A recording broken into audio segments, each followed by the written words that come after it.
Olá, tudo bem? Estudo dessa semana, planejamento para o sucesso.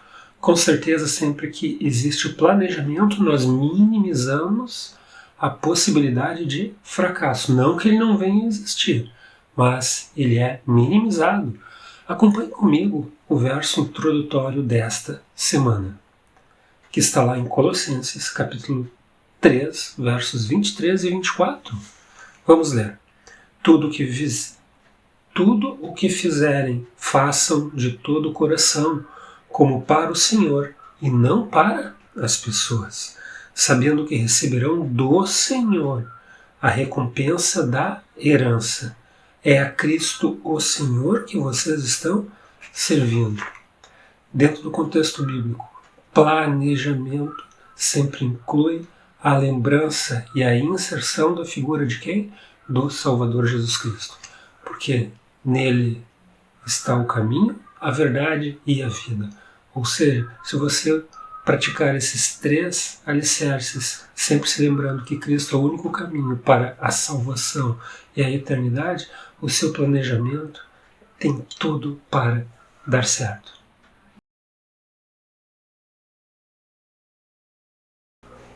Vamos ao próximo tópico, que nos diz assim: o que é importante em primeiro lugar.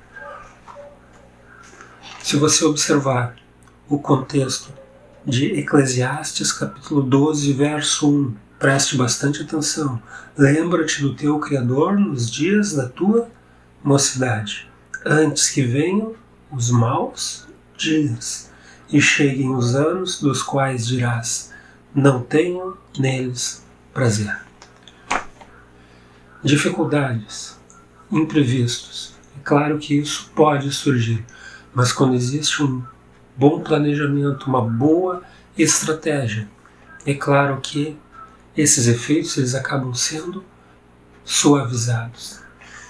E tente vislumbrar, tente colocar em sua mente o contexto de uma pessoa que desde os primeiros anos de sua vida ela é inserida nos fundamentos bíblicos, ou seja, na lembrança contínua de que existe um Criador e que esse Criador ele é provedor, ele é mantenedor e ele é restaurador. Todo aquele que edifica os seus planos, tendo a lembrança do Criador, ele terá as possibilidades ampliadas de sucesso. E quando nós falamos em sucesso, é claro que nós temos que visualizar primeiro o sucesso sob o ponto de vista espiritual. E, a partir desse pilar, todos os outros contextos são alicerçados. Todos os demais aspectos da vida acabam sendo solidificados positivamente. Tente ter como exemplo uma empresa que tem um planejamento estratégico, ou seja, ela coloca uma estratégia a curto prazo, a médio prazo e a longo prazo. Aonde ela quer chegar, aonde ela quer estar, qual é o sucesso que ela vislumbra na nossa vida, colocando Deus como Criador em primeiro lugar, na base de tudo, você vai conseguir sim ser um vencedor, porque o seu plano está fundamentado nas coisas de Deus.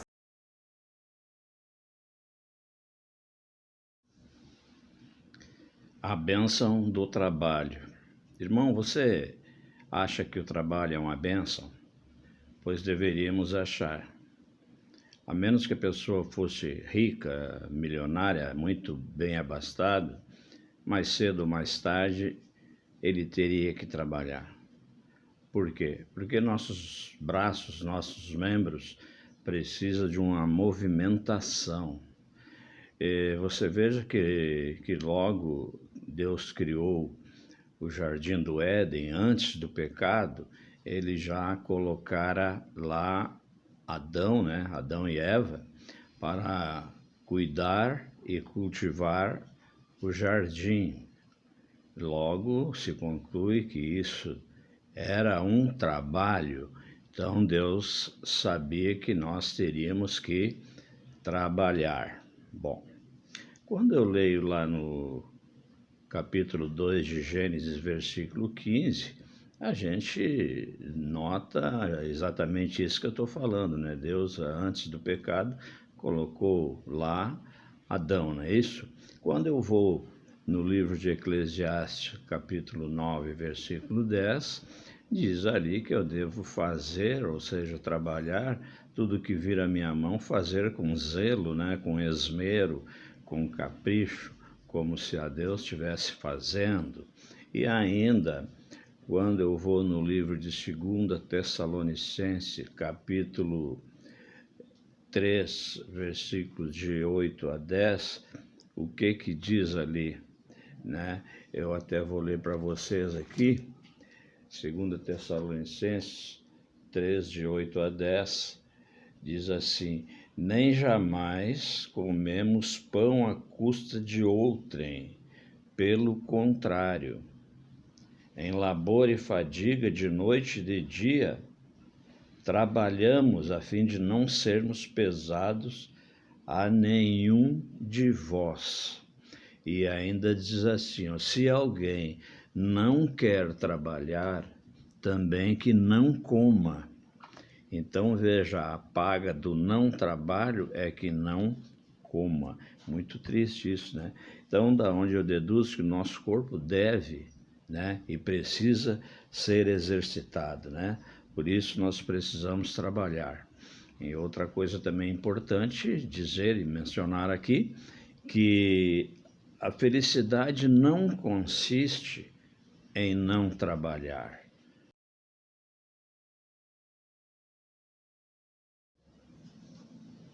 Deus pretendia que os homens trabalhassem, é claro, e o período nosso de trabalho, ele gira em torno de 40 anos, e durante esse tempo, né, é o tempo que as crianças, quando as temos, estão sendo criadas.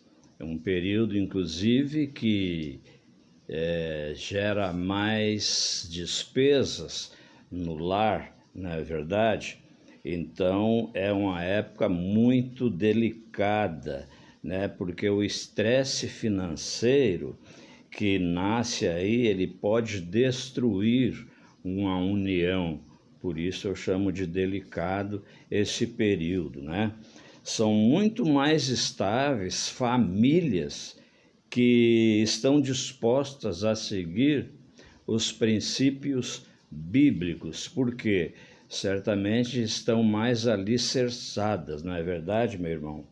E no livro de Timóteo, por exemplo, 1 Timóteo 5, versículo 8, também Provérbios 14, 23, e no livro também de Colossenses, no capítulo 3, versículos 23 e 24, nos dão conta ali que o trabalho, ele dignifica ao homem, né? Nós precisamos, portanto, trabalhar para atingir a nossa dignidade, não é verdade?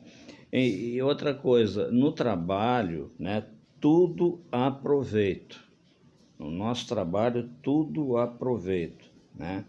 E todo trabalho deve ser feito de coração. Faça bem feito, como se a Cristo estivesse fazendo. É isso que eu tenho para hoje, meu irmão, para você pensar, para você se deliciar e tirar alguma conclusão daí, tá bom? Até a próxima, meu irmão. Deus te abençoe.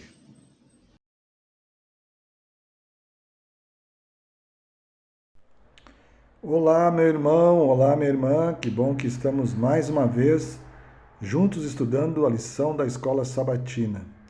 Estamos na 8ª semana desse primeiro trimestre e eu hoje vou estudar com vocês a parte de quarta e quinta-feira. Quarta-feira tem como título Trabalhando com Integridade. Queridos irmãos, nós somos homens e mulheres que entregaram suas vidas a Cristo. É óbvio que a nossa vida precisa ser uma vida semelhante à de Cristo. Quando eu vejo esse título trabalhando com integridade, o cristão precisa ser íntegro. Lembra de Jó? Deus disse que ele era íntegro e reto. Ou seja, ele só era reto porque ele era íntegro por dentro para ser reto por fora. Senão ele não poderia ser. A integridade faz parte da vida do cristão. E aí me lembro aqui, falando em integridade, de José lá no Egito. Vejam que Gênesis 39, 3 fala sobre José. O próprio Potifar diz o seguinte: vendo Potifar que o Senhor era com ele e que tudo que ele fazia, o Senhor prosperava em suas mãos, logrou José mercê perante ele, a quem servia, e ele o pôs por mordomo da sua casa, lhe passou às mãos tudo o que tinha. A forma como José trabalhava, a forma como José se relacionava com Deus, Deus o dirigiu. José foi levado da liberdade para uma cidade, um país, para ser escravo. E porque Deus estava com ele, porque ele era um homem temente a Deus, Deus o exaltou, colocou ele lá dentro de um reino para ser o próprio governador daquele país. Mas vejam, aqui em Provérbios diz: mais vale o bom nome do que muitas riquezas, ser estimado é melhor do que a prata e o ouro. Nós somos, o nosso caráter é mais importante do que qualquer riqueza. E em 1 Coríntios 10, 31 diz assim: portanto, se vocês comem ou bebem ou fazem qualquer outra coisa, façam tudo para a glória de Deus. Nós somos Jesus para todas as pessoas. Nós precisamos ser íntegros em tudo que nós fazemos, no nosso trabalho, na nossa família, no nosso relacionamento social, para que Jesus seja exaltado através da nossa vida. Que Deus nos dê sabedoria e nos ajude a sermos íntegros em tudo que fizermos diante dele.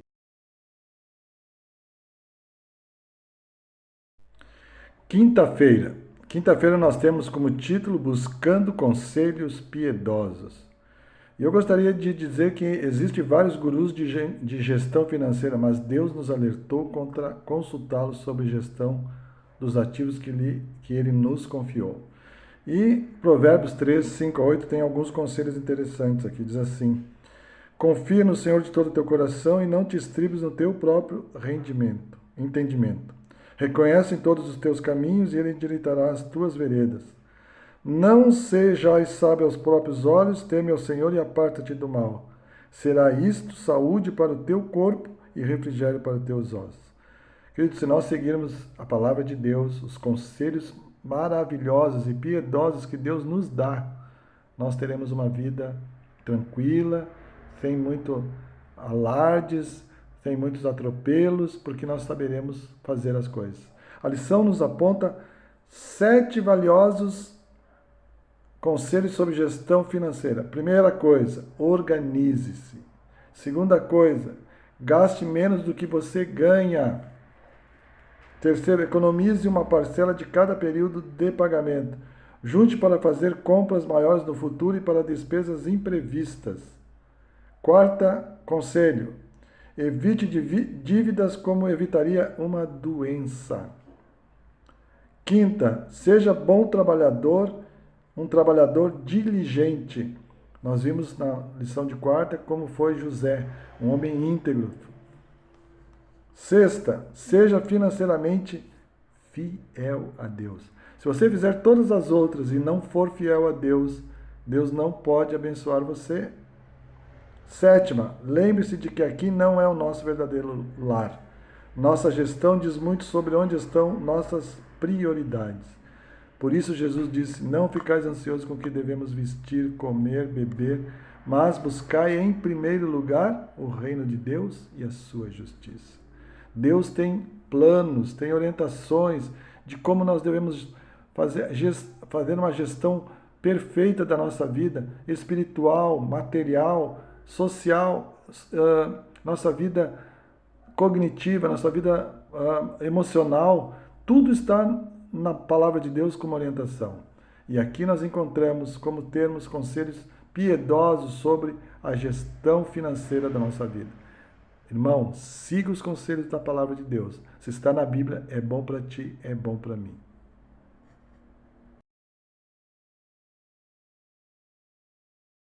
Vamos concluir o nosso estudo. Podemos afirmar que ao longo de tudo aquilo que foi mencionado aqui, nós não podemos perder de referência de que Deus é o proprietário de tudo. E se temos alguma coisa, se possuímos algum dom, e se temos alguma coisa que nos diferencie em relação aos outros, é porque Deus esteve no comando.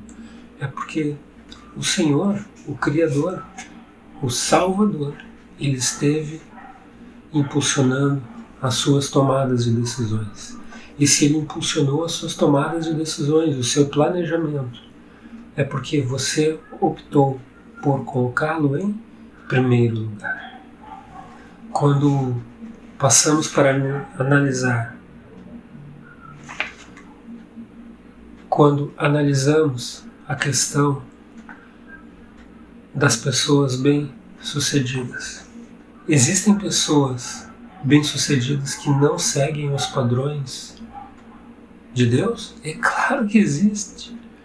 Mas todo aquele que edifica a sua vida, constrói sob sólidos fundamentos, este será um vencedor, será bem-sucedido, não apenas aos olhos humanos, mas principalmente aos olhos celestiais, porque este planejamento visa o quê? A eternidade. Então, nós temos que ter bem fixo em nossas mentes o que é o ser bem-sucedido em termos de olhares convencionais do mundo que nos cerca, e o que é ser bem-sucedido mediante o olhar celestial. Qual deles você escolhe? O olhar terreno ou o olhar celeste? Com certeza você fará a opção mais inteligente e que te coloca em contato intenso com o céu e com o nosso Criador. Nos encontramos na próxima semana com mais um novo estudo. Até lá. Tchau, tchau. Arranca a cobiça do nosso coração, Pai. Ajuda-nos a vivermos sem essa erva daninha em nossa vida. Torna realidade os nossos sonhos. Em nome de Jesus. Amém.